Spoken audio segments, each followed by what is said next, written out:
کیا اللہ اپنے بندے کو کافی نہیں؟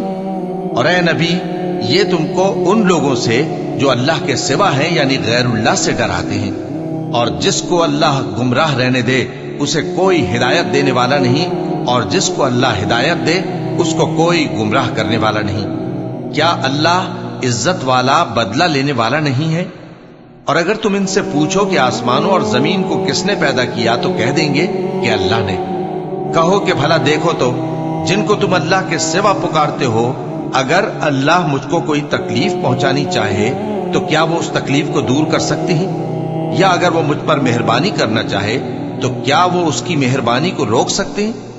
کہہ دو کہ مجھے اللہ ہی کافی ہے، بھروسہ رکھنے والے اسی پر بھروسہ رکھتے ہیں۔ اللہ وہ معبود برحق ہے کہ اس کے سوا کوئی عبادت کے لائق نہیں، زندہ ہے، سب کو تھامنے والا، اسے نہ اونگ آتی ہے نہ نیند۔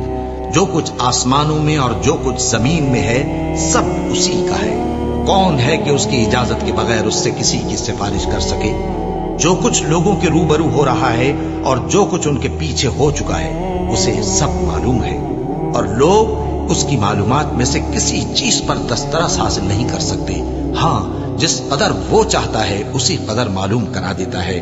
اس کی بادشاہی اور علم آسمان اور زمین سب پر حاوی ہے، اور اسے ان کی حفاظت کچھ بھی دشوار نہیں۔ وہ بڑا عالی رتبہ ہے، جلیل القدر ہے۔ دین اسلام میں کوئی زبردستی نہیں ہے۔ ہدایت صاف طور پر ظاہر اور گمراہی سے الگ ہو چکی ہے۔ تو جو شخص بتوں سے اعتقاد نہ رکھے اور اللہ پر ایمان لائے، اس نے ایسی مضبوط رسی ہاتھ میں پکڑ لی ہے جو کبھی ٹوٹنے والی نہیں، اور اللہ سب کچھ سنتا ہے، سب کچھ جانتا ہے۔ اور سن رکھو کہ اللہ کی یاد سے ہی دل آرام پاتے ہیں۔ جو لوگ ایمان لائے اور عمل نیک کیے ان کے لیے خوشحالی اور عمدہ ٹھکانہ ہے۔ جو شخص دنیا کی آسودگی کا خواہش مند ہو تو ہم اس میں سے جسے چاہتے ہیں اور جتنا چاہتے ہیں جلد دے دیتے ہیں۔ پھر اس کے لیے جہنم کو ٹھکانہ مقرر کر رکھا ہے، جس میں وہ نفرین سن کر اور درگاہ الہی سے راندہ ہو کر داخل ہوگا۔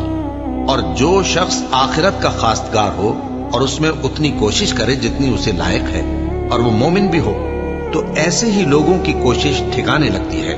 ہم ان کو اور ان کو سب کو تمہارے پروردگار کی بخشش سے مدد دیتی ہیں، اور تمہارے پروردگار کی بخشش کسی سے رکی ہوئی نہیں۔ دیکھو ہم نے کس طرح بعض کو بعض پر فضیلت بخشی ہے، اور آخرت درجوں میں دنیا سے بہت برتر اور برتری میں کہیں بڑھ کر ہے۔ اور اللہ کے ساتھ کوئی اور معبود نہ بنانا کہ ملامتیں سن کر اور بے کس ہو کر بیٹھے رہ جاؤ گے، اور اس خدائے زندہ پر بھروسہ رکھو جو کبھی نہیں مرے گا، اور اس کی تعریف کے ساتھ تسبیح کرتے رہو، اور وہ اپنے بندوں کے گناہوں سے خبر رکھنے کو کافی ہے۔ بھلا کون بے قرار کی التجا قبول کرتا ہے جب وہ اس سے دعا کرتا ہے؟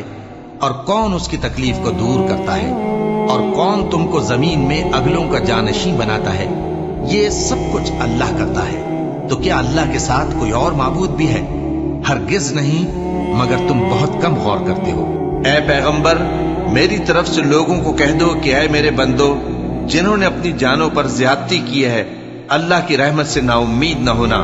اللہ تو سب گناہوں کو بخش دیتا ہے، بے شک وہی تو ہے بڑا بخشنے والا، بڑا مہربان۔